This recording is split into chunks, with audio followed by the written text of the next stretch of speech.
સુરતમાં ફરી એકવાર દારૂના તસ્કરોનો ડામી ખેલ પર્દાફાશ થયો છે। લક્ઝરી એસયુવી ટાટા હેરિયરમાં છુપાવવામાં આવેલો ₹19.75 લાખનો વિદેશી દારૂ સુરત ગ્રામ્ય એલસીબી દ્વારા જપ્ત કરવામાં આવ્યો છે।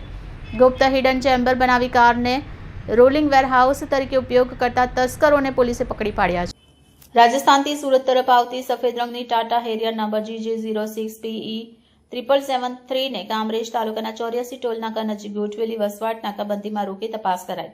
કારની બોડીમાં બનાવવામાં આવેલ ગુપ્ત ચેમ્બરમાંથી વિદેશી વિસ્કીની 531 બોટલ મળી આવી। દારૂ સહિત કાર મળીને કુલ મુદ્દામાલ ₹19,75,260નો જપ્ત કરાયો છે। માત્ર કારની કિંમત જ ₹15 લાખ હોવાનું મનાય છે।